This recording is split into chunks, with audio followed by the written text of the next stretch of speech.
Hello guys, mutton இதில் ரசம் வைக்கிறது எப்படின்னு இன்றைக்கி சொல்லித்தரேன் பாருங்கள். இந்த மட்டன் வேக வச்சு வச்சுருக்கேன். இதில் ஒன்றுமே போடல, மஞ்சள் தலை லைட்டாக தான் போட்டிருக்கோம். ஒரு ஒன்றுமே போடல. இப்போ தண்ணி வடிகட்டி எடுத்து வைக்கணும். வச்சுட்டு சொல்கிறேன் பாருங்கள். கறி தண்ணி ஊற்றி வச்சுட்டேன், மட்டன் கறி தண்ணி.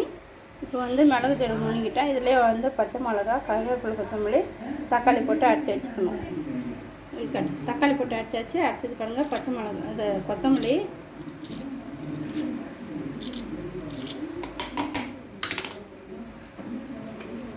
காரம் எவ்வளோ தூரம் அதுக்கு தகுந்தமாரி பச்சை மிளகா போட்டுக்கலாம்.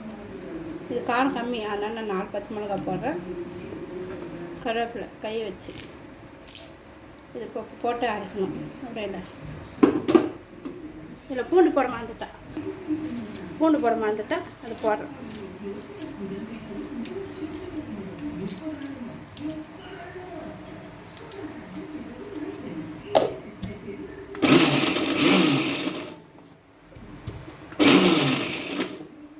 அவ்வளோதான், அரைச்சி இப்போ இதை கலவை கறி தண்ணியில் போடணும்.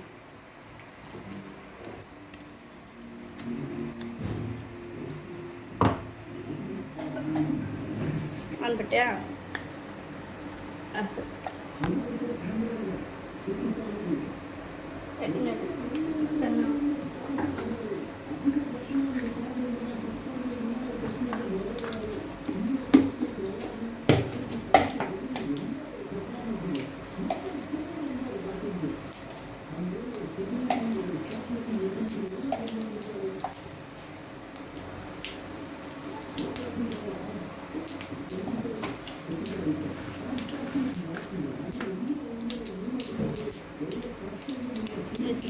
அனுப்பிட்டியா? கரு பொடிஞ்சிட்டு காஞ்சி மிளகா,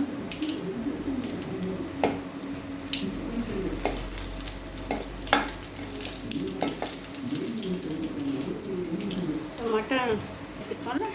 அதை எடுத்து அதில் ஊற்றணும்.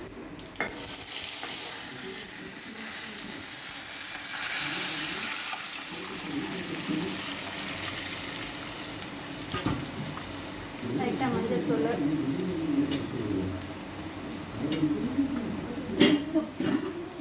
உப்பு பார்த்து திட்டமாக போடணும். ஏன்னா கறி வேகும்போது போட்டிருக்கோம், அதனால கொஞ்சம் கம்மியாகவே போட்டுக்கலாம். பத்தலைனா போட்டுக்கலாம்.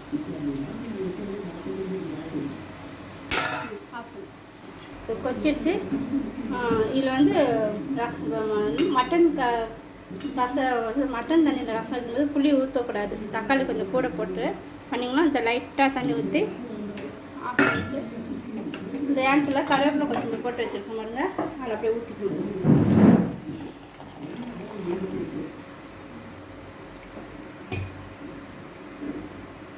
அவ்வளோதான், மட்டன் தண்ணி ரசம் ரெடி ஆகிடுச்சு. புளி ஊற்றாமல் செய்யணும். புளி ஊற்றினா நல்லா இருக்காது, டேஸ்ட் வராது. புளி ஊற்றாமல் செய்யணும். ஒரே வேலை சுறு சாப்பிட்டு சுறு ரசம் போட்டு சாப்பிட்டோம்னா மூக்கில் இருக்கிற சளியெல்லாம் வெளியே விட்டுடும். நல்லா நீங்களும் என்ஜாய் பண்ணுங்கள். மட்டன் குழம்பு, மட்டன் ரசம், சாதம், சப்பாத்தி. இன்றைக்கி டின்னர் ஞாயிற்றுக்கிழமை சண்டே ஸ்பெஷல் இதுதான். தேங்க்யூ.